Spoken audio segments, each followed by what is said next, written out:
Cliffhanger is supposed to be about people hanging from impossible heights, but right now, the remake itself is the one dangling over the edge. The new 90s mountain thriller remake, starring Lily James and Pierce Brosnan, has become one of the more uncertain action releases on the calendar. Not because of a bad trailer, not because the premise stopped working, because the business side behind the movie may be slipping. That makes this story interesting. On paper, this should be a clean sell. Cliffhanger is still a recognizable action title. The original Sylvester Stallone film has a permanent place in 90s blockbuster history. The remake has Jaume Collet-Serra directing, and he knows how to build tension in contained, dangerous spaces. It has Brosnan as a veteran climber. It has Lily James as the character forced into survival mode. It has the Dolomites, kidnappers, trauma, family stakes, and the simple promise of people fighting for their lives above a very long fall.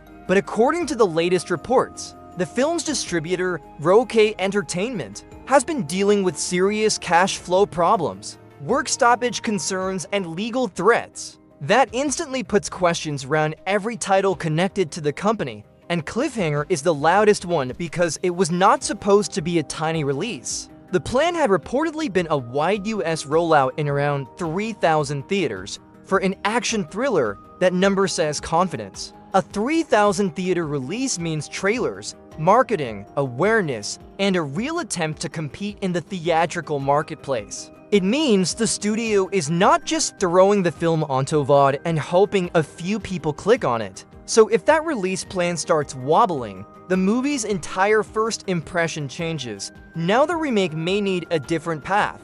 The big possibility being discussed is that Neon, through its Decal label, could step in to handle domestic distribution if the deal comes together. That would change the conversation.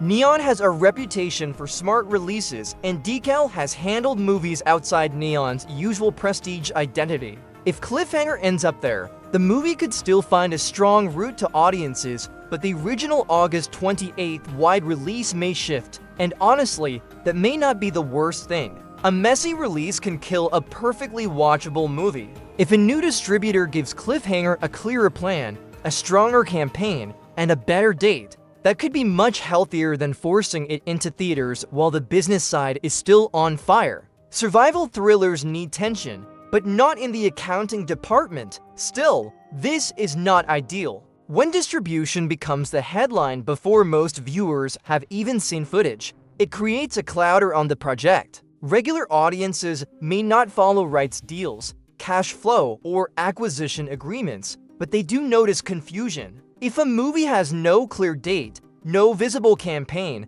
and rumors around its release, people start assuming something is wrong. Hollywood perception is brutal. Sometimes a good movie can look damaged just because the rollout is messy. The frustrating part is that the actual premise still sounds strong. Brosnan plays Ray Cooper, an experienced climber who runs a luxury mountain chalet in the Dolomites with his daughter Sydney. During a weekend trip with a billionaire son, Ray and the group are targeted by kidnappers. Lily James plays Naomi, Ray's other daughter, who is still haunted by a past climbing accident. After she witnesses the attack and escapes, she has to face the fear that has controlled her life and fight to save her family.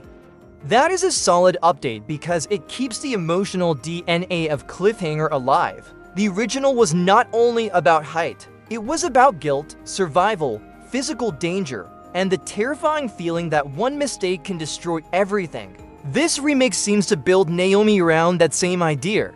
The mountain is not just a location, it is the thing she fears, the thing that broke her, and the thing she must climb back into if she wants to save the people she loves. That gives Lily James a real opportunity. She has moved through romance, period drama, thriller, and prestige television, but this could push her into a more physical survival hero lane. If the movie lets Naomi be scared, angry, and damaged before it lets her become capable, it could give the remake more emotional force than a basic action reboot. I do not need her to be a superhero. I need to believe she is terrified and still chooses to move. Pierce Brosnan also makes sense here. He brings old-school action credibility, but he can also play experience, regret, and age without making the movie stop to explain everything. As Ray, he can give the story that lived-in father figure energy. And just as importantly, he allows the remake to avoid copying Stallone beat for beat. Brosnan does not need to be Stallone. Lily James does not need to be Stallone. The movie needs to understand what Cliffhanger actually sells: vertigo, danger, guilt, cold air, impossible choices, and the fear of falling. Collet-Serra is another reason I am not ready to write this movie off. The Shallows proved he could take a very simple survival premise and make it tense. Carry On showed he can build suspense around pressure, movement, and limited space. Cliffhanger gives him a bigger playground: helicopters, mountains, weather, kidnappers, climbing routes, and natural danger. If he keeps the action clean and physical, this could still be exactly the kind of lean thriller audiences like watching at home or in theaters, but none of that matters unless the release lands. Distribution is the final mountain, and this is the part viewers rarely see. A movie can have stars, a director, a finished cut, foreign sales, and a real premise, but if the company responsible for putting it in front of audiences cannot execute, the film can get stuck. That seems to be the danger here. Roquet had picked up multiple titles, but reports about financial strain and internal trouble have raised doubts about what happens next. There is some obvious irony in all of this. A movie about people trying not to fall is now trying not to fall off the release calendar. The headline writes itself. But underneath the joke is a real question about how fragile mid-budget action movies have become. These films need theatrical confidence or a very clear streaming plan. If they land in the middle with no momentum, they disappear fast. The good news is that Cliffhanger can still recover. The title is known. The cast is marketable. The director understands this kind of tension. The setting is cinematic.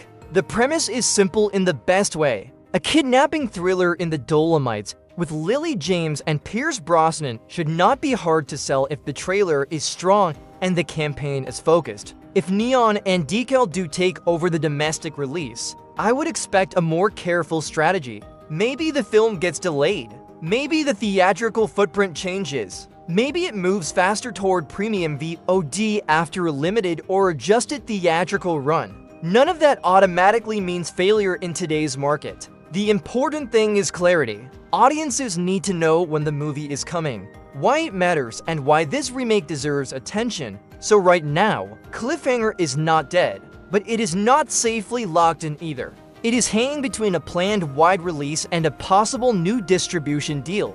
That uncertainty is frustrating, but it also keeps the movie in the conversation. If the final plan works, the drama around the release may actually help people notice it. Now I want to know where you stand. Does this distribution chaos make you worried about the Cliffhanger remake? Or do you still think Lily James, Pierce Brosnan, and Jaume Collet-Serra can turn it into a sharp survival thriller? Because before this movie can win over audiences, it has to do the most important climb of all: make it safely off the ledge and into theaters.